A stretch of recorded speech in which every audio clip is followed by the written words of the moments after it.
It's turned on. We're here. Mike, as I was explaining to CJ, I was outdoors for work all day yesterday. Outdoors? It was like sort of, well, we were at, it's like one of those for a fan. We broadcasted in Belmar, New Jersey, and this place called DJ's from 5 a.m. to 6 p.m., just sort of like a Memorial Day kickoff thing. But it was overcast and like 73 all day, and which is like, I'm always obsessive about sunblock on where my tattoos are, but not otherwise, because I'm just not outside a lot. And at the end of the day, I looked at how red my face was, and on the camera, it looks even worse. It does. It looks. So I didn't realize it. I thought it was like some like sort of tint. No.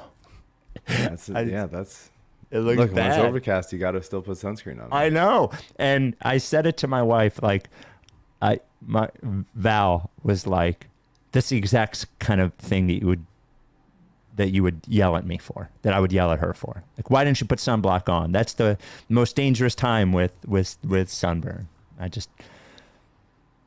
don't follow my own instructions. So here I am. Classic. It's pretty red. I have a DJ shirt, and I wore it yesterday.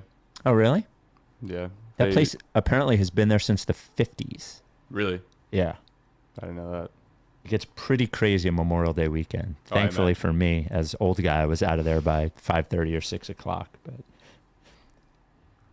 nice. New hat, Mike? Outdoors. Bad stuff happens. What'd you say? yeah. New hat? I've had it for a bit. The very nice people at Official League sent this to me. That's a cool hat. Hat place.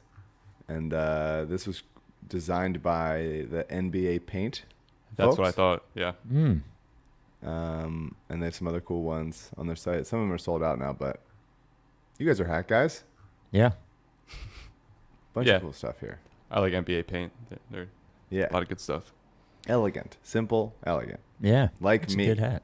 Good art. I'm not a dad hat guy, but it's a good hat. All right. Want to get going? Let's get going. The Rights to Ricky Sanchez podcast is presented by DraftKings Sportsbook. Sign up for DraftKings Sportsbook by using promo code RTRS, and brought to you by Briggs Auction, the official auction of the process. BriggsAuction.com/Ricky. BodyBio. Get 20% off any BodyBio order at BodyBio.com with code RTRS20. And Stateside Urban Craft Vodka, the official sponsor of the Corner 3 newsletter with Zoe. Get it at statesidevodka.com. Get Zoe's newsletter at rightstoRickySanchez.com/newsletter. On the show today, our dream seems to have ended with a Woj tweet, as the Lakers have apparently hired Darvin Ham to be their head coach, and the Sixers would seem to be stuck with one Doc Rivers for the foreseeable future. Also, Joel Embiid tweets about the Heat and how they need a second star. And I will go over with Mike, I didn't warn him of this, but I think he will be fine doing it, which teams would have been more and less fun to be a fan of than the Sixers over the last 9 years of our podcast, and thinking about the future. Stateside Vodka, love them. They have a special going on. The 1.75 liter bottle, which is big, is now $10 off, just $39.99 at statesidevodka.com. I've been told the Surfside Tea and Vodka on the website is sold out for the next week or two, but in place of that, we've got the special on Stateside Vodka, the 1.75 liter, just $10 off. Go to statesidevodka.com. Remember, no gluten. It's kosher. It is filtered just millions of times. Incredibly tasty. They got these rocks glasses on the site. statesidevodka.com. Without any further ado, Amos and the chef. Larry, sweetie, the man is here.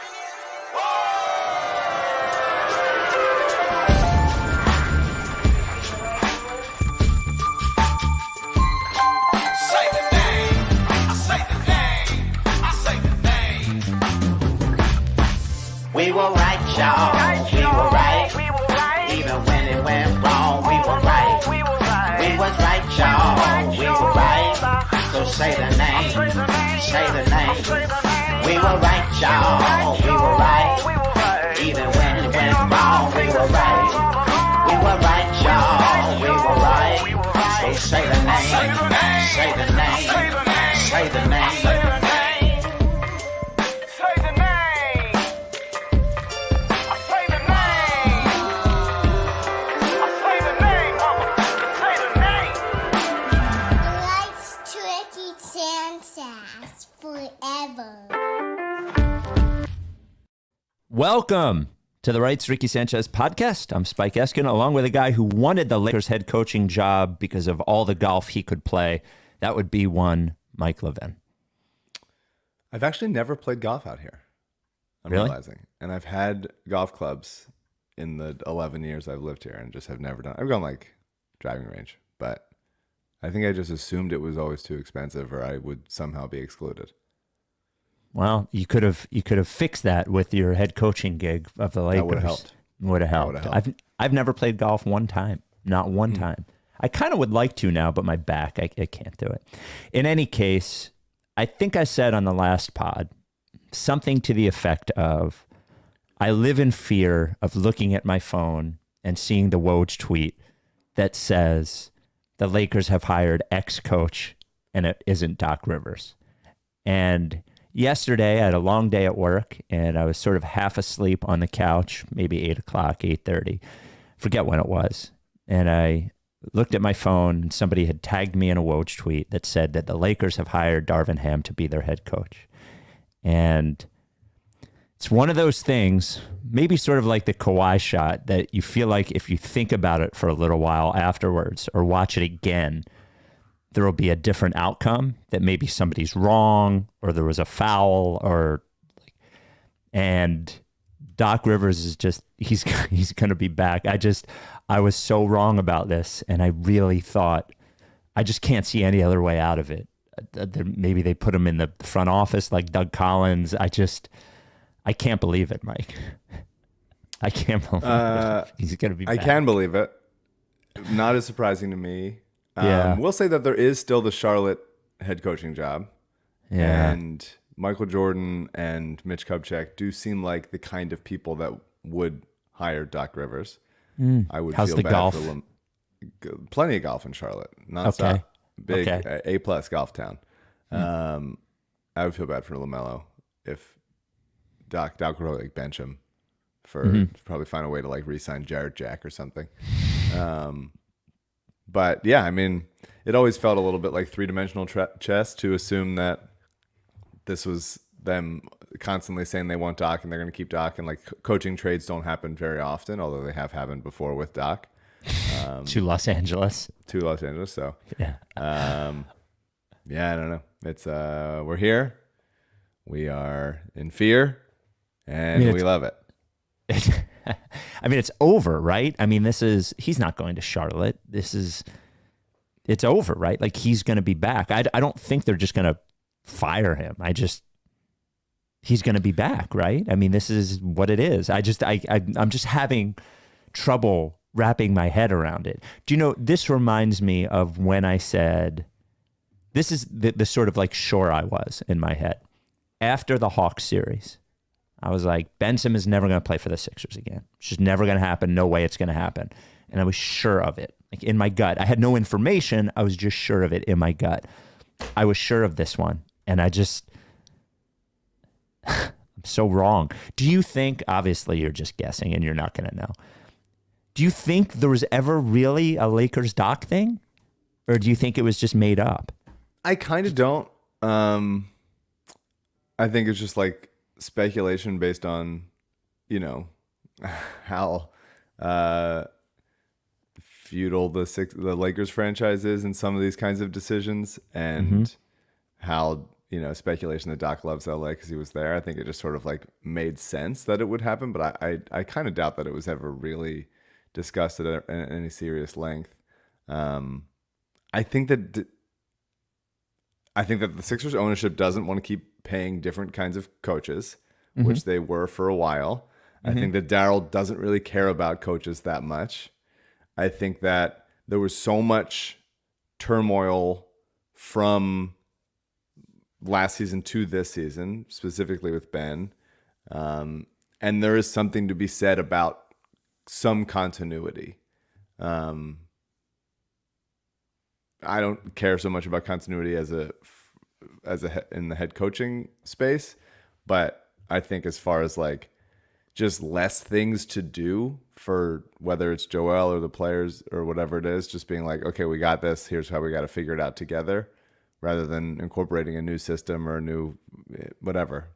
I think the idea that it's just like, look, last season was kind of a wash with the Ben thing. Acquired Harden midseason. He wasn't fully healthy. Joel got hurt in the playoffs and was obviously not 100%. I think it might just be easier. Like I'm not ruling out laziness. I'm not ruling out just being like, oh, he's already here. We already got him. His office is here. We know where it is. We have his phone number on our like speed dial. Like, let's just fucking give him one more year. So I wouldn't mind the idea. I'm not disregarding the idea. It's just like, all right, there was a lot of turmoil last year. Let's give him one more year, and then we'll see what happens next year. It's stunning to me. It's honestly stunning to me, and I'm still holding out hope, though it is very, very. It's an incredible long shot now. I'm holding out hope something will happen, if only because I just don't want to talk about Doc Rivers anymore. I don't want to think about him. I don't want to spend a podcast doing something where he called everybody an idiot and was sarcastic and condescending and some fucking, I can't. I mean, that's kind of the fun part. Yeah. At least it's somewhat of a fun ride. Yeah. It's just like, you know, to talk about. It's a little bit of like, we're going to watch him get, you know, fall back to his stubborn principles over and over again and not take accountability or whatever. I think ultimately if Daryl went to Joel and was like, what do you want? And Joel was like, this is fine. Then like, I kind of think that's the end of it. I don't think you need to read into it so much more than that. So much as like, it's like, all right, we're already paying him. Everybody's okay. Let's go back and be healthy and do a full year of this. I do wonder what Joel thinks about Harden though. There's been some obviously public stuff. Some of that, but I wonder what he thinks. And you know, all the reports about, in light of the Jimmy comment, Tobias Harris over me, which is a great line and not entirely true. And the stuff that Joel wasn't as vocal about keeping Jimmy as he should have been. That was really only his third full season, maybe second. Then I wonder if this time he's using that power that he has to you know, alter the direction of the franchise in whatever way he sees fit. I think him and Daryl have a good relationship, certainly better than he had with the Colangelos. So we'll see. Yeah, we will. So for next year at DraftKings Sportsbook, believe it or not, the Sixers have better odds to win the title than the Lakers. Next year, the Sixers are plus 1,400, and the Lakers, even after hiring Darvin Ham, are plus 2,000 to win the title. I would imagine the longest odds ever in a, you know, post-second year or so LeBron team, plus 2,000. Because even going into last year, I have to imagine they were somewhere around plus 600 or plus 700, even with the Westbrook stuff. So there you go. DraftKings Sportsbook, official sports betting partner of the NBA.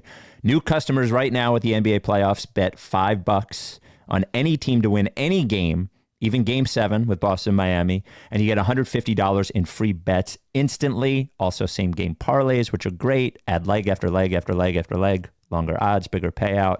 And each day, no, that's an old thing. Current thing, $5 on any team to win. You get $150 in free bets instantly if you're a new customer. Use promo code RTRS after you download the DraftKings Sportsbook app. Bet $5 on any NBA team to win their game and get $150 in free bets instantly. It's promo code RTRS at DraftKings Sportsbook, an official sports betting partner of the NBA. Minimum age and eligibility restrictions apply. See show notes for details. I'm curious about your perspective on this, as mine is entirely predictable, I believe. The Joel Embiid Heat tweets. So there's actually two legs of this. There is the Game 5 leg of it, and then the Game 6 leg of it.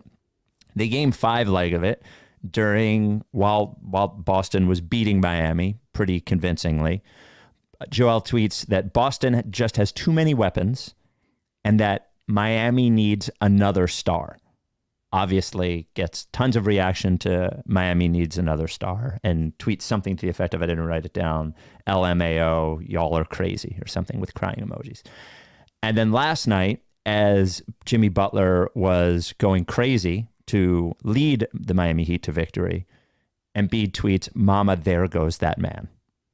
This is, of course, a follow-up to his comments after the season that they shouldn't have let Butler go, and he loves him, and he wishes he was still playing with him. I'm curious your perspective on this. I think I know what it would be, but I don't know. You've surprised me in recent weeks. Well, I don't love it. Okay. I wish it didn't happen. I think he's trolling, and I am successfully trolled. He has succeeded at his mission of making me nervous and anxious and just not very happy about it. And I think that was the intent. I don't think it means anything more than him wanting to like tweet shit and rile people up online. I think he does love Jimmy. I think he is kind of pissed. Jimmy's the man. It's unbelievable how good he is. I know he was bad those 2 games in between, but last night he just kicked ass. It was incredible on both ends. Did you see what Spoelstra said afterwards? No.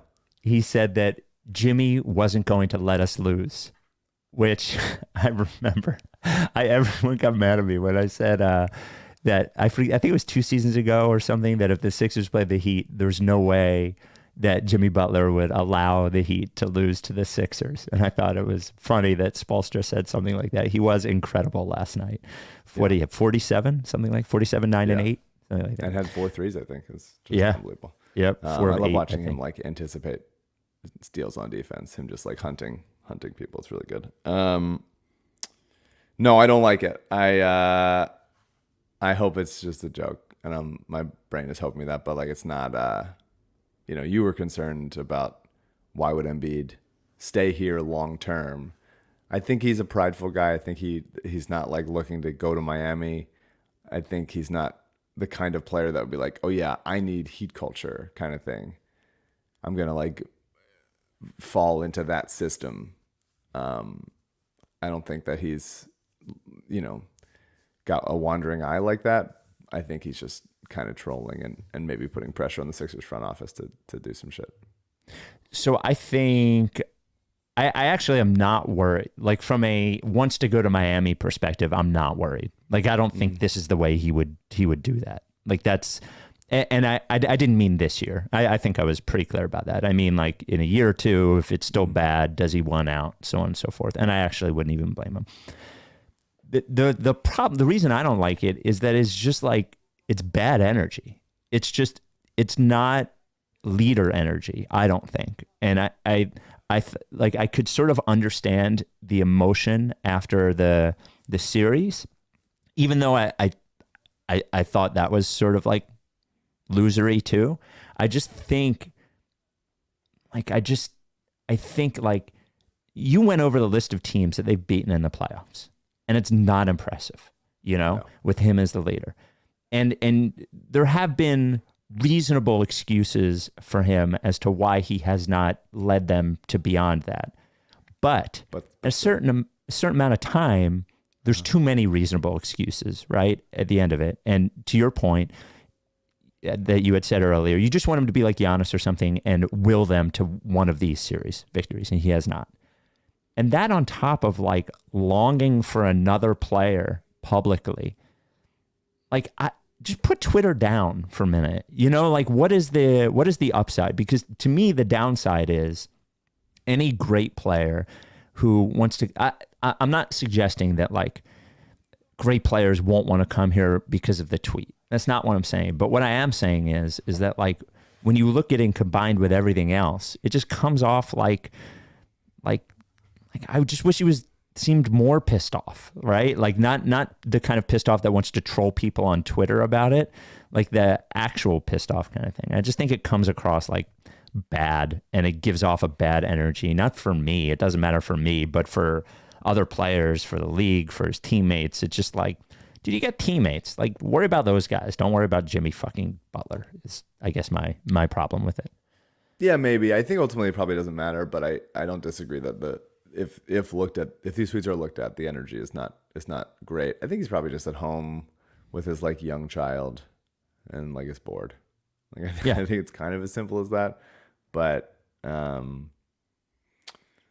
yeah, when coupled with the idea of just like, hey man, you know, he's been the second best player in the league for, you know, finished MVP voting 2 back-to-back years.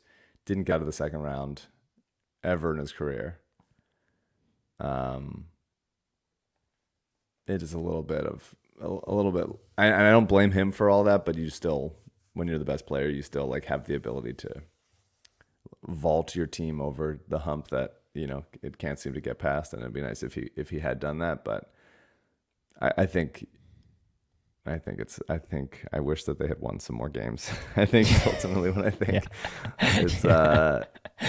I think these tweets don't ultimately matter. They did successfully troll me, but everything looks bad when they have beaten those very weak 4 teams that they've ever beaten in the playoffs. Yeah. Okay. He could post a picture of himself at a farmer's market and be like, what the fuck, man? You shouldn't be at a farmer's market. You should be trying to beat a team better than the fucking Wiz. All right. So I thought this would be, you know, we are coming up on the 9-year anniversary of when we started the podcast, heading into our 10th season. And I looked around and I said, since we started the pod, which teams, because we're very woe is me. And obviously we've had more crazy bullshit happen to us than just about every other, you know what? Like, I want to, nah, fuck it. Crazier things have happened to the Sixers, but like, as far as winning, as far as players, like maybe we're in a better position than sometimes we give it credit for. So what I would do is go through each team, and what I want to decide, you can be first decision maker every time, is if you combine the last 9 years and where they sit now looking into the future, would the experience of a fan of this team be better than our experience since we started the podcast, since Hinkie took over? Make sense? Sure. Not just looking it's forward. Because those Hinkie process years were awesome, fun in a very different kind of way than winning is fun. Yes. So it is an interesting 9 years. It's not a linear 9 years by any sense. No, and then for a lot of these teams, we'll get to them. Like the Heat have been an interesting, you know.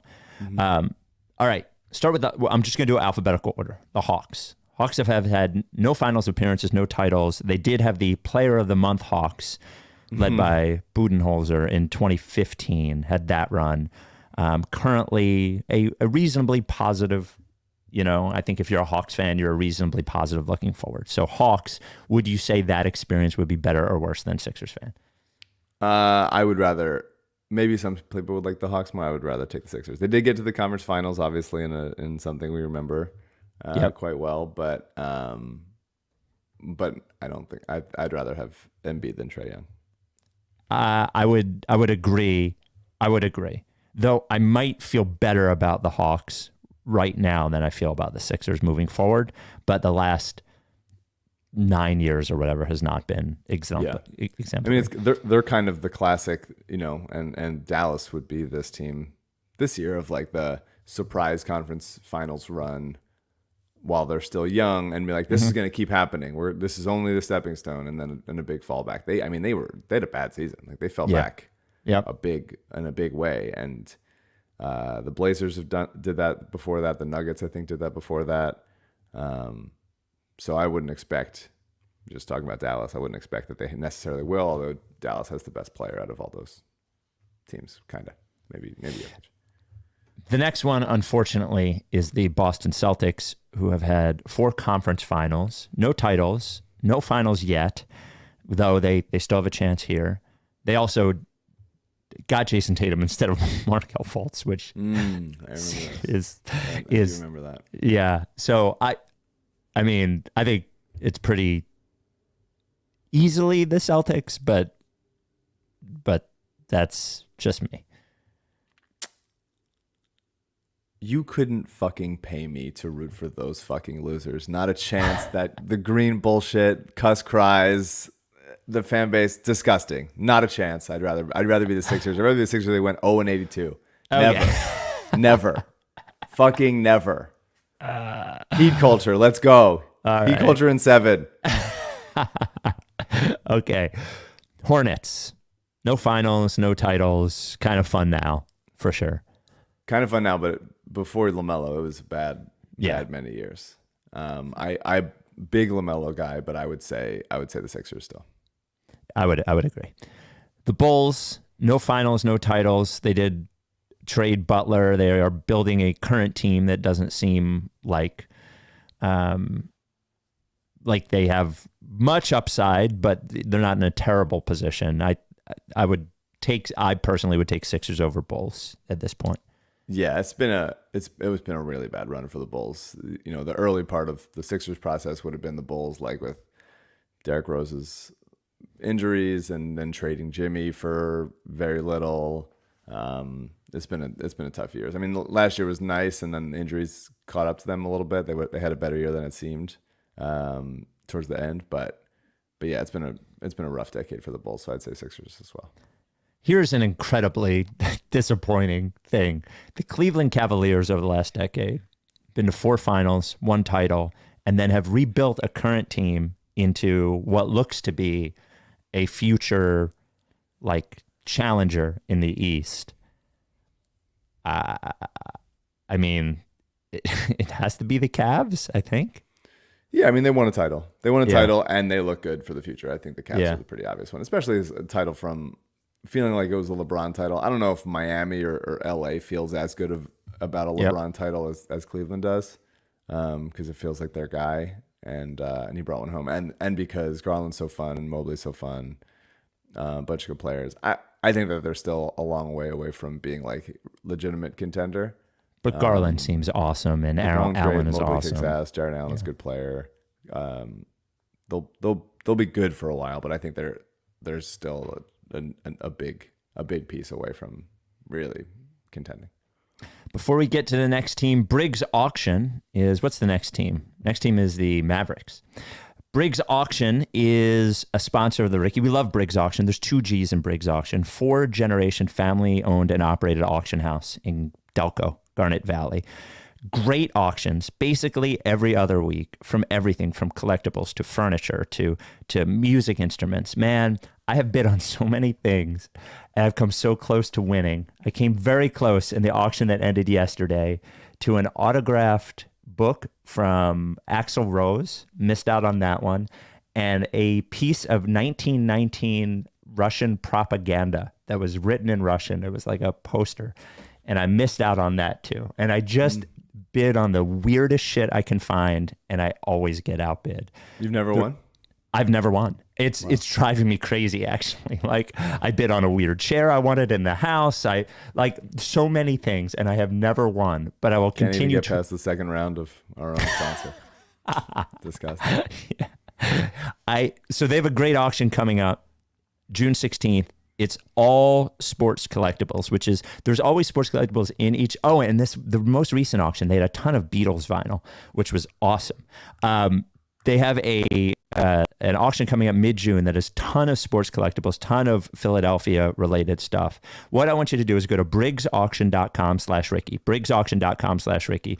You sign up for the Ricky giveaway there. You have 2 things. First of all, you're going to get signed up for the Ricky giveaway, which happens every other week. Ricky t-shirts, Tyrese Maxey rookie cards, all kinds of stuff. And also you'll get registered for their mailing list, where you will get updated on these auctions that happen every other week or so. I mentioned furniture. One of the great things here is because of all the supply chain stuff, you order new furniture, you're 6 or 8 months out. Sometimes they won't even give you a date. You get it at Briggs, pick it up as soon as you win it. Pickup is easy. It's by appointment. Saturdays, they have open pickup. And if you want it delivered, they work with great shipping partners to get it delivered to you. As I mentioned, all kinds of stuff. Love Briggs Auction. And you can search the app. There's an app too. Just search the app in the App Store or Google Play, Briggs Auction with 2 Gs. If you want to get rid of stuff in a state auction or something you can sell, info@briggsauction.com. Again, that's briggsauction.com/Ricky. Cheer for me. Hopefully I win one of the lots. Dallas Mavericks have not been to the finals, have not won a title in the last 9 years, though they do have Luka and completed that trade. What would you say, last 9 years and future combined, Mavericks or Sixers? And then just went to the conference finals in a surprise run with a new coach. Yep. It's interesting. I think that for a lot of the 9 years, it was a frustrating 9 years because they were still in the glow of their championship, but like a lot of we're gonna go get this free agent, we don't get this free agent. We're gonna get this free agent, we're gonna get this free agent. Like it seemed like over and over again, Dallas was always like, we're finally gonna spend and it's gonna happen and he's gonna come here, and like no one has ever come there. And then the Kristaps trade was a bummer for them. It's close. I think Luka's still very young and improving and incredible. To me, it's like a toss up of who's going to be better for the next 5 years between Luka and Embiid. I think there's a little bit of just devil, in this. And like the Sixers, for as much as they have driven us crazy, like, look, I'm a Jew and a comedy writer. I love complaining. This is part of the deal. This is great. So they've given me a lot to complain about, and a lot of very unique specifics to do so. So tie goes to the complaining. So give me the Sixers. I would take the Sixers too. To your point about devil, that the Dallas before Luka was a pretty like bummer experience, I think. Big time. Exactly what you don't want to be as the Mavericks, and those years would have felt like throwaways in a lot of ways to me. So Sure. Future, I would probably take the Mavericks, but all things considered, I think our experience has been better than Mavericks fans. Nuggets, no finals, no titles. They have drafted Jokic, who has won 2 straight MVPs unfairly, Jamal Murray, and Michael Porter Jr., who you don't think is good. Mm-hmm. Before They just Jokic, lost their GM. Just lost their GM because they didn't want to pay him to Minnesota. Which I kind of get. That's a lot of money. Yeah, I guess. They've had so many GMs, though, the Nuggets, over the last 7 years or so. You sort of want some sort of like through line. Yeah, well, they're promoting Calvin Booth, who everybody seems to like very much. That's a lot of money for Minnesota. I don't know. Minnesota's just like making like a big like VC splash. It feels like it's like, all right, you got a guy. Congrats. Shout out Sachin. Sachin. Get Jokic again at 46 or whatever. So what do you think? I think also part of being a Nuggets fan is that you can't watch them locally. Yeah. Like their broadcast rights are like all fucked up, and so they have like the least viewership in the league because they're just not televised, and for most people like that live near there, which is tough. Rooting for the kind of second round, same with Milwaukee, like the kind of like diamond in the. We have it with Embiid, although he was drafted 3rd overall. But the sort of like diamond in a rough that becomes like the MVP has to be the coolest feeling to root for that guy. And Jamal Murray is really good and way better than I thought he'd be. And they play hard. And Michael Malone seems like a good coach and a decent guy to root for. I'd probably say the Nuggets by a little bit, but I couldn't watch them, so maybe I would say the Sixers because I still like maybe it'd be a blessing to not watch them. I don't know, but and they're also more aesthetically pleasing than the Sixers just because Jokic is such a fun guy to watch. But I'd say it's pretty close, and they made a conference finals. It's pretty close. So difficult to breathe. I picked the Sixers. There you go. Pistons, obviously, it's the Sixers. Mm-hmm. Winning the lottery though. Yeah, it's fun. Although the Sixers won one in this 9 years as well. It went well. the I sold a pilot off of it, so that is a win for me. Warriors obviously is the Warriors. Yeah, can't imagine. Couldn't even Terrifying. What that's like. By the way, to be it'd so basically good, like if the early 2000s Eagles like won 4 Super Bowls in there. But by the way, so good and have all these young players somehow now too is like fucking almost irresponsible. Yeah, Jordan Poole getting this good this quick is remarkable. Kuminga is a guy that plays his ass off and is really athletic. James Wiseman blows, and they're stupid for not trading him. And Moses Moody kicks ass, who I loved coming into the draft. But yeah, they'll be helpful. I think they're going to be good. Those players will be good, but it's not like perfect. A Steph replacement and a Draymond replacement, like it's just not.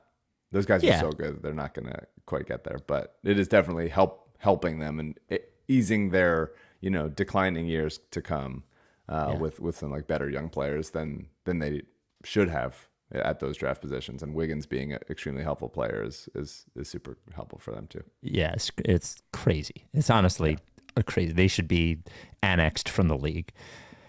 The Rockets have not made the finals, haven't had any titles. They did have the prime Harden era, which I bet was pretty awesome, and they felt like they had a chance at a title. Daryl says they, statistically they did. It remains to be seen. Well, they were very when Chris Paul pulled his hamstring against the Warriors and they missed 27 straight threes, like that. Yeah. That is their Kawhi shot for Rockets fans. Yeah, and it's very easy to watch current Harden and forget about great Harden, who he was at the time. I think, and they are rebuilding with young players now, which is kind of fun. I think it's probably the Rockets. I think it's probably the Rockets. Yeah. It's another torturous thing, but they got to the conference finals a couple times. They had a star who was very fun to watch and was for all 9 for 7 of those 9 years basically. And in 2013 they had just gotten him basically. So that is exhilarating. Probably would have been the Rockets, but to not come away with this exercise of past enjoyment versus hope for the future. If you had told them in 2013, hey, you're never going to win a championship in this era, I would imagine, and Crystal, they say they knew the future. I think it would have been less enjoyable because they would have been like, oh, we think that we're building to something. I think if you told the Sixers right now, even if a lot of Sixers fans assume that they're never going to win a championship in this era, there's still glimmers of hope that they could. Theoretically, yes. Theoretically. And so, whereas the Rockets are at a very early stage of a rebuild, and the Sixers could still win one. So I might say the Sixers just because of the small percentage chance that this all could turn out really well, whereas the Rockets still have a long way to go, and their past ended up kind of not landing in anything that excellent. No finals appearances. So where am I? The Indiana Pacers. Obviously, it's the Sixers there, right? I mean, yeah, I'm excited. I'm excited about the future of the Pacers, though. I gotta be honest. I think I was trying to find a way for them to get Paolo Banchero because I think he would be a really perfect fit there. Halliburton's just so cool. I love rooting for him. I think they finally got rid of the Sabonis Turner logjam.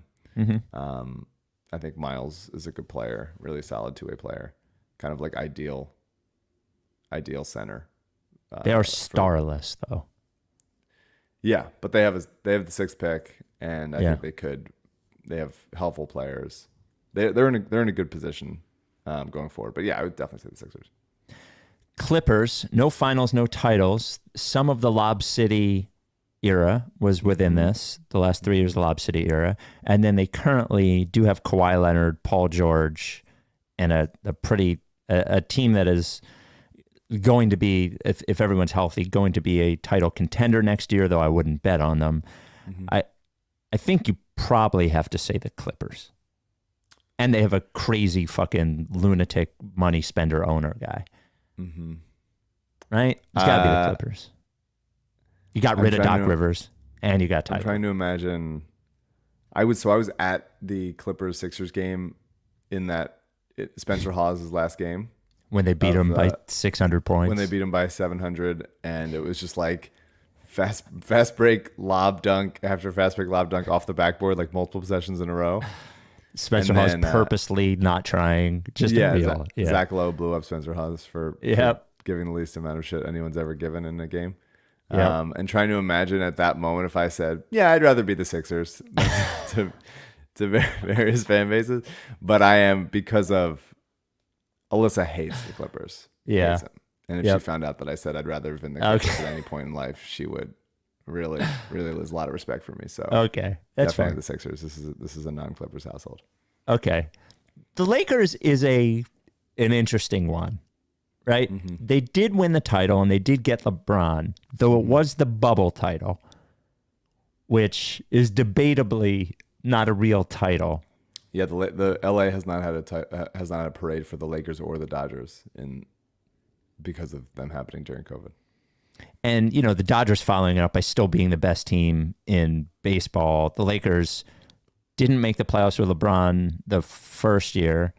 Then didn't make the playoffs with LeBron this year. And prior to LeBron, though they did draft some cool players, they never really had the joy of building through those players because they were just aiming for stars. I think it's the Sixers. Yeah, it's tough. It's this boils down to how much is that one championship? Really, realistically, there was one elite year in there, and it did happen when you couldn't experience it with other people, versus the Sixers having fun building years and then years of second round exits. Mm-hmm. Lakers fans would not value that one title as much as I would because they've had so many of them. Mm-hmm. And that's sort of expected for them, which is infuriating. But because I've never had a Sixers title in my lifetime, I think I have to go with the title, even with the asterisk. Like people were like, when the Phils won in 2008, like people were like, it's the Rays, nobody cares. But like, it's a World Series, like you take it. I'm happy to take it. So I would take the title. I would take the Lakers. So with the Grizzlies, the thing about the Lakers, one last thing about the Lakers, just because I've been thinking about it, and sometimes I like team building. It's very fun to like think about what teams should do, and it's obviously very overwrought with the Sixers because there's so much emotion in it, and I almost want to like throw my computer sometime. But it's fun to do with the Lakers. I don't care. So I think that the way for the Lakers to improve, I think Darvin Ham's a nice hire for them. I think I'm happy for him. He's been rumored for years and years that he would be like get head coaching jobs and never quite got one. He's a fun, like workman type NBA player to get. Like, it's like PJ Tucker getting a head coaching job. It's pretty cool. I think that the only way for them to get better is by trading Anthony Davis. Russell Westbrook's not going to get you anything in a trade. No. LeBron is still great, and you got to just maximize the last few years of LeBron's. I mean, we're not in his prime anymore, but playing at this high of a level. Anthony Davis is just not good enough and will never be good enough to carry a team to like long postseason success. What if they traded him to Dallas? I was thinking about that as a possibility. I think they'd probably be a little bit reluctant to trade him in conference. I don't know that I would care about that, but I think that they probably do. I was looking at, honestly, Indiana or Atlanta as potential place for him to go to. You trade him for a bunch of picks and like helpful players now that can shoot. And then you have a little bit more depth, a little bit more maneuverability. If this year goes poorly, you can try to attach those picks to Westbrook or whatever and get off of him, and then have some guys say they want to come here or whatever. You just like, you got to win. You got to get another like year or two of contention out of LeBron. Because after that, you're going to have to kind of tear it down. And then someone else is going to want to come to LA and play for the Lakers and stuff, and it's going to be fine. But like, last year was a disaster. And Anthony Davis just isn't the guy. He's just not. He's not good enough. He's really not a good shooter. He had one good shooting year of his career, really, and that was in the bubble. He's not a good jump shooter. So like you have Westbrook and LeBron and Anthony Davis, 3 non-jump shooters out there. Like it just is not good enough. So that'd be my like. They have limited moves, and I'm not saying they should be thrilled to trade Anthony Davis, but as far as like trying to get one or two more runs out of this LeBron era, I think that would be the kind of the only way to do it. And if you get like Atlanta seems like a good spot to be like, all right, John Collins and Bogdanovich and DeAndre Hunter and like 2 picks, and then figure it out from there. But that's what I was thinking for the Lakers. We'll get to Memphis and Miami after I talk to you about BodyBio. They are a supplement company, family-owned, family-operated from Jersey. Love them. I want to talk to you about Elite, Lyte. Hydration, super important. So BodyBio is like concerned with gut, concerned with your brain, and hydration. Like most of your body is made up of water, and staying hydrated is something that people do not concentrate on. I should have paid better attention to it yesterday as I was out in the sun all day. Mm-hmm. Instead, it's really important. Instead of downing like these drinks with artificial colors, artificial flavors, sugar, all that stuff, and you can't just have water, you need electrolytes. Elite is just the electrolytes. So you get this bottle of Elite, Lyte, you take a capful of it. It's just electrolytes. You put it in whatever you drink. Water in the morning. I put it in when I'm drinking seltzers. I put a capful in the seltzer in the morning, in the evening. And it keeps you hydrated the right way. It keeps your balance of electrolytes and water perfect. That's what you need. There's no sugar in there. There's no calories, none of that stuff. It is just the electrolytes. And that's what you want. You don't want all that artificial stuff in your body. And the thing for me that it helped with is I would get dehydrated. I get cramps in my calves and my feet all the time. Middle of the night, when I was running, all these things when I was driving, which is terrible, it solved it. Like I started with electrolyte. 2 days later, I didn't get the cramps anymore. Use code RTRS20 at bodybio.com for 20% off. The cheapest Elite thing is just $9 with the 20% off. You're talking about like $7 or something. Just give it a try. I'm telling you, it makes a difference just in your everyday life. Being hydrated properly makes a difference. Go to bodybio.com, use code RTRS20, get 20% off anything at bodybio.com, but specifically in this case, Elite. Grizzlies, you would have had 2 good grit and grind years, and this current roster, I think like you got to go. I would go Grizzlies in this case. Yeah, the Grizzlies currently kick ass so much.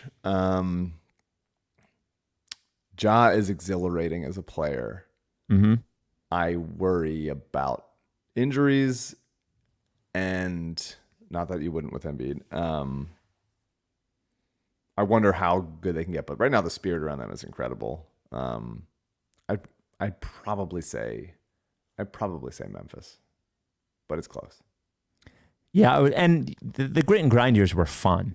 A couple of, you would have had a 53-win year and a 56-win year. All, by the way, more wins the Sixers have ever had. So I think it's all told, they have us against the world mentality a little bit. Like, I think all told, it's probably the Bucks. They have an identity in a way that the Sixers only had for half a season. Yep. The Heat did have, so the one title that happened was the title that basically happened as we started the podcast. That was the final Heat title. They have had 3 total finals appearances in there as well. And a pretty optimistic future. Not an easy future, I don't think, but currently obviously going to the 7th game of the Eastern Conference Finals. And I think you obviously have way more confidence in their, infrastructure to continue to build. Totally. Yeah, I think it's obviously the Heat. Yeah, you probably say Miami. They got to the finals. They have Jimmy. They're, 1 game away from the finals right now. Spoelstra's a great coach. You have to deal with all of the bullshit of that, Udonis Haslem fan fiction that everyone is forced to write, that he's like going to go fight everyone all the time. And he's like so impactful of an NBA player. It's incredible that he's just stealing money from that franchise. I mean, I guess if he was an assistant coach making like 1.5, it'd be like, all right, whatever. But I'd rather have him on my bench than DeAndre Jordan, honestly. Oh, totally. That's the question, then absolutely. Yeah. But it's just I don't know. It's something about like bringing like 1996 energy into today. It just everyone feels like they're just posers. It just feels like it's all pretending. Not that like he couldn't fight anyone. It's just Well, it he's seems old like, enough. What are we fighting? We're doing this? What seriously? Like okay, that's it. Let's go meet in the back room in the tunnel, and we'll fight each other, even though we're fucking rich as hell and like need to take care of our bodies. Like that's a good idea. Just play basketball. So I think I roll my eyes so much at the Heat stuff. I think like the like aura around the city is just like is total like it really makes my eyes like hurt from rolling so hard. But team wise, success wise, and infrastructure wise, like it's Miami. Yeah, The Bucks have Giannis and a title. It's the Bucks. it's the Bucks. The Timberwolves. It's the Sixers. Yeah, it's been a number of very bad years. This was a great year for the Timberwolves for sure. But now, like, D'Angelo Russell is not good and hasn't been good for a while. Cat is good, but Might be Anthony a loser. Edwards is going to be the guy there, and maybe Cat will be better as like a second banana type. A-Rod's is your owner. That's bizarre. Not that our owners are better. Yeah. But yeah, it's the Sixers. We sort of have like the A-Rod of old white guys as our owners. Like, Okay. I would imagine there's some like A-Rod energy to Josh Harris and David Blitzer. Like Maybe. at least A-Rod played sports. A-Rod is baseball magic without any of the likability. charm. Magic Johnson. Like Yeah. he like has Yeah. that sort of like, I'm a businessman and Yeah. I say the right things. And it's like, but like nobody ever liked A-Rod. I mean, I like him as a player. He's incredible, but he didn't have people love Magic. Pelicans, I think it's obviously the Sixers. Oh yeah. Yeah. Big time. The Knicks, it's obviously Although the Pelicans are pretty close to the Sixers, like a lot of similarities of like, Zion, when's he gonna play, that kind of thing, like front office dysfunction and just like weird turnover and it's just worse. all that. Yeah, just worse. Yeah, for sure. They were never like good. No you one know? ever asked out and forced their way out of here like AD did, That's true. in New That's Orleans. true. which is kind of surprising that it never happened. For as much as people say, Well, No one wants to- let me correct you. Furkan Ben. Korkmaz. oh did sure, yeah, ask out. Korkmaz, and I guess Ben is the answer there. Yeah. Yes. But Ben's was more specific than AD's was. No one was ever like, this place kind of sucks. I don't want to be here anymore. Ben just more had like, I'm having A meltdown. having feelings and everyone's upsetting me, so I'm gonna go. The Knicks. Oh, I'm sorry. The No, Knicks, Knicks- is obviously Knicks the is a no. Sixers. Yeah, not a chance. Knicks might be the worst on this list. It's been a horrendous 9 years for Knicks fans. The Thunder, no finals, no titles, sort of the taking apart. They did have some Durant years in there. Complete rebuild. The weird Chris Paul year was probably pretty fun. I think I don't know. I think it's probably the Thunder because of how Durant. good those first teams were. Yeah. And you still get a number of, 3 or 4 years of those Mm-hmm. teams. Yeah, It's so it's again, definitely. am I consciously knowing that I'm going into this knowing that this failed, kind of like Houston? right. Then I'm not sure how to think about that on a human level. I'll have to get Klosterman up in here for that kind of discussion. Maybe yell at Killical some more. But they did have like some tremendous success, and it felt like it was going to get there, and they were going to be there forever. And it just didn't work out. And now they're in a very, they're basically processy in reverse. They have the exact opposite of our 9 years. So we'll see how it goes, but yeah. The Magic. SGA. The Magic. It would be the Sixers. It would be the Sixers, although the Magic is just former Sixers, Sixers that didn't work, Mostly. MCW, Yeah. Markel, etc. The Suns, look, for years it was pretty bad. Yeah, The current iteration of the Suns is very strange in that they've been the best team in the league in the regular season the last 2 years. That loss in Game 7 of the Western Conference semis is as embarrassing at least on the court, as anything that has happened to the Sixers, and that's including the Ben passed up dunk. I mean, I guess you take the Suns because of the last 2 years and how bright the future is. They were in the finals, you know, but like it is a weird thing. And before this team, it was pretty bad. It's tough. That's tough. That's a tough one because it really was like six very bad years, including like some real bullshit from their horrible owner. But then you get a good coach that you like, and you get Devin Booker who you like and can rally behind, and it was a good run last year, and then this year should have been better.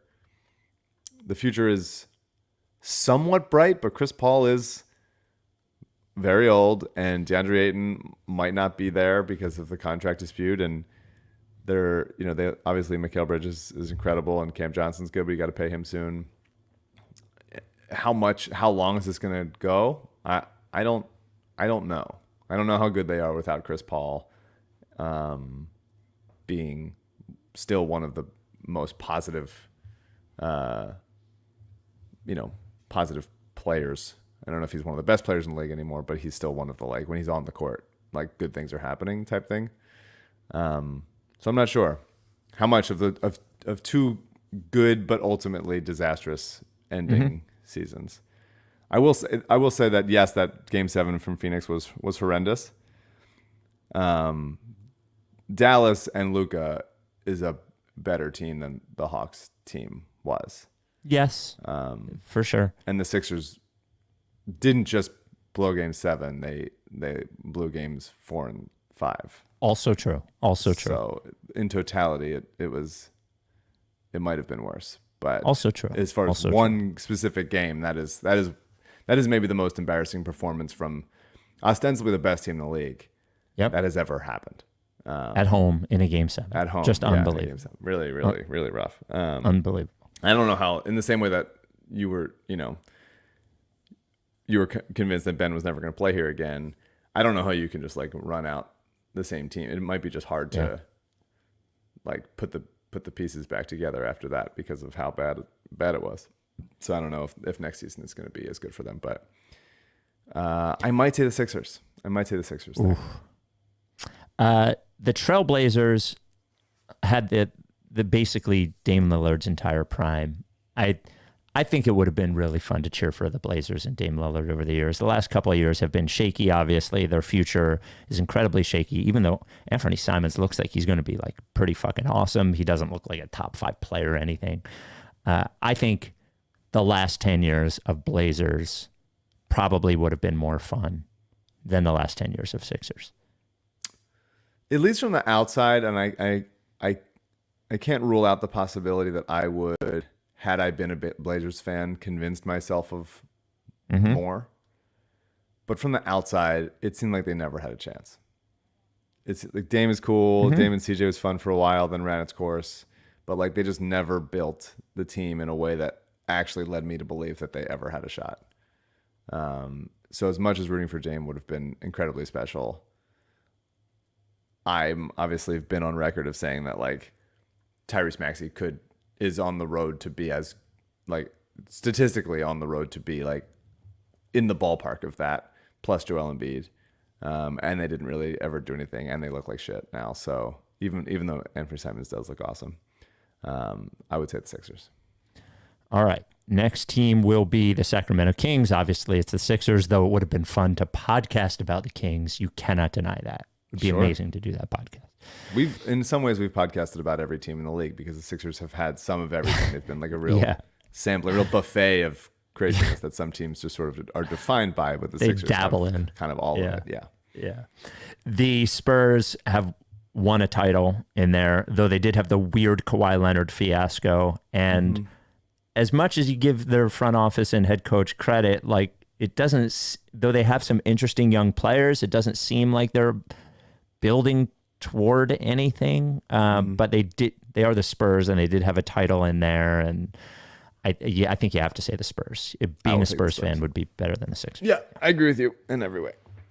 The Raptors had one finals appearance and one title, did have many winning years before that, and a couple of impressive years after the title.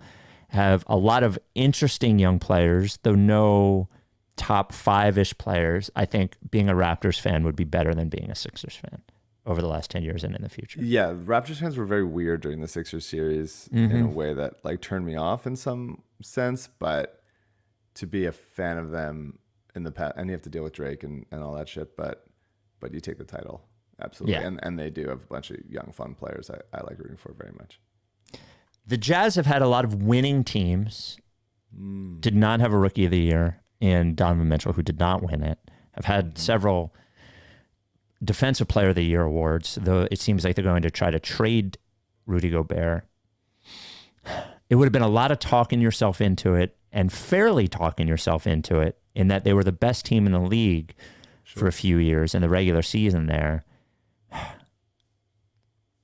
Though the future seems bleak. Yeah, they hit the wall. Totally. What do you think? I would say the Sixers just because of the future. I think the Jazz have probably been more consistently good than the Sixers, but I think that the Sixers had more hope of actually breaking through than the Jazz. I think they had more hope in those, in some of those good Sixers years, specifically the Jimmy year, and they have more hope in the future because of how bad the Jazz look. Plus, they seem to be just like a miserable fan base. So Yeah. I'll say the Sixers. And then finally, the Washington Wizards. Though the Beal Wall years would have been fun. Fun. Yeah. That the stuff with the Celtics was fun. The funeral game shit was fun. Totally. There's been it's- some fun, but it's take a look obviously at the Andrew Sharp Sixers. and say you want to be a Wizards fan. Not a chance. Yeah. 2 quick mailbag questions, then we'll get out of here. Writes Ricky Sanchez at gmail.com. Send us one basketball and one I feel non-basketball. like that was mostly Sixers. I feel like it's probably like 23 to 6 or something like that. I think it's pretty, Somebody will go through it. pretty and decisive. decide. Somebody will go through it and decide. And Maybe we then want this. mark down Maybe we the want numbers. this misery. Yeah. Who Part knows? of, I think partially. Stockholm Syndrome. This is from Abe. I'm sitting here wondering if it would have been better if the Sixers blew the 3-0 lead against Toronto and fired Doc the next day rather than possibly having to go into another season with him. Would you have rather lost in 7 to Toronto and dealt with the very predictable fallout and Embiid slander that would come with it all summer, but also have fired Doc or start next season with him as the coach again? I think I would have rather lost. No. No? The torture of the Hawks series going into blowing a 3-0 lead, the first team to do that against Toronto, who has already, stolen our souls once. No, I would not have rather done that. That would have been tough. And at least with the Miami series, like a healthy Joel, and I still think they win that series. And if he was not broken face and missed the first 2 games, like they split, it was 2-2, even with Joel at like whatever percent he was at. It's 2-2 with him in that series. Obviously the Sixers are an incredibly flawed team. Obviously Jimmy Butler is very, very good. And obviously James Harden was playing like he didn't give a fuck and had no more burst. But I think Joel at his peak is still so good that I still think that they would win that series. And I also I'm losing respect for Bam Adebayo by the fucking second. He's not had a good playoffs. Yeah. He's just aimlessly dribbling into like Grant Williams or Al Horford and having nothing to do. Every time he takes a jump shot, there should be a parade for the other fan base. Like he has nothing. He has nothing whatsoever. He's a rim roller who can pass a little bit and defend. I would like him if he was like, I like that kind of player archetype for sure. But people talk about him. He was listed like as a better player than Embiid at a certain point, on like ESPN rankings or something. Sean O'Connor posted the other day. And it's just like, that's just not the case, man. He is not as good. He's not as good defensively. He's not as good offensively. Like I compared him to Brandon Clark yesterday. like Brandon Clark, I love Brandon Clark. So it's not like it just Bam Adebayo is not. He's not the guy. He's a helpful role player. Like the idea, if they're going to be paying him a lot of money for a long time, and he's going to be fine, and if they have Jimmy and he's healthy, like they're going to be fine. But like that's a lot of money to give to a guy that like can't do fucking anything on offense, nothing. So I think that the Sixers would have won that series with a healthy Embiid, even with this flawed bullshit, slow pointless roster that they had assembled around him. I'm actually going to hold this next email till next time because it deserves a lot of attention. It's very strange and involves Billy King and is a very strange email. And I just think we need to devote more time to it than I have to devote to it right now. Great. Yeah. So we will be Sixer. What's your pick for Heat Celtics Game 7? Would love Miami. It would honestly make up for a lot if the Celtics blow a 3-2 lead. If this Celtics team, which is indisputably very good, if this Celtics team, because of just like turnovers and sloppiness and general like bad vibes of that city, blow a 3-2 lead to Miami, losing that Game 6 at home is tough. They have to go to Miami and fucking deal with all that bullshit that happens there. So I would love it. I have no prediction. I'm really rooting for Jimmy Butler. Very much so. I'm excited to watch this game, and I know I actually don't have an emotional desire to see either thing happen. I just will say what I keep saying about the Celtics is that there's something about them I don't trust in key situations. There's just something, and I will keep saying that, and then they'll win the fucking title, and I guess I'll sound like an idiot. I mean, they're really good. Yes, I love a lot of their play. I love very Derek good. White. I'm such a Derek White guy. You would. He's Derek awesome. White. Yeah, but we would fucking hate Derek White if he was a Sixer. No, he plays his ass off. He moves the ball. I mean, like he had shots last night, but he has had a really tough time hitting shots. They killed lately. Danny Green and Robert Covington. Both those guys make shots.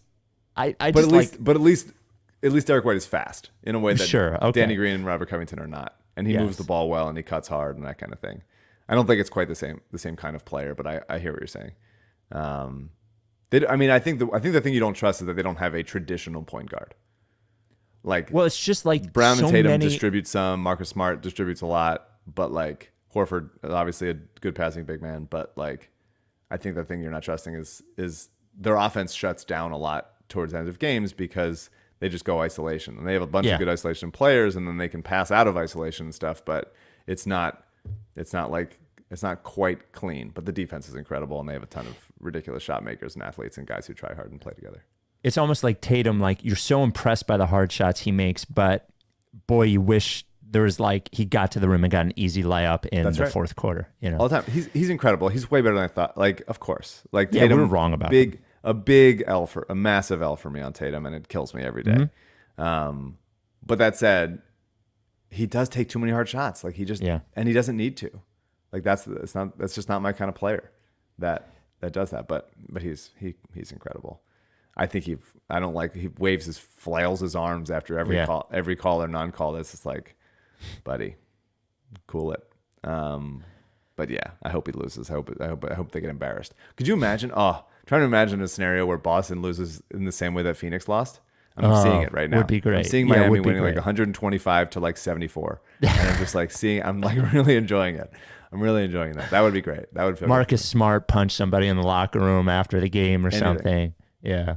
Get Marcus Smart off that team. Let him play for somebody else, please, God. I should also say, full season of Young Rock is now available. Oh, good. Full season's done. Second season is on Hulu or Peacock.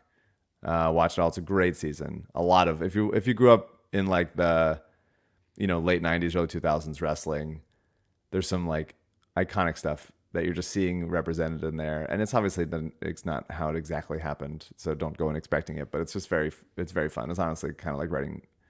It was just like I was like 9 years old. I'm writing like and Stone Cold walks in and that kind of thing. It's very cool. So not that Dwayne Johnson needs more publicity, but for me, watch season 2 and season 1 of Young Rock on Hulu or Peacock. There you go. We will talk to you next week during an NBA Finals that, once again, the Sixers are not involved in. Are you down with TTP? What if they, now think about wrestling, they just, burst in? The entire Sixers team comes in, hits, Golden State with steel chairs. Yep. And all of a sudden, they're like, we're in now. The referee has to agree with it. That's the best part about wrestling. I love it. Yeah. Yeah, Lake Face.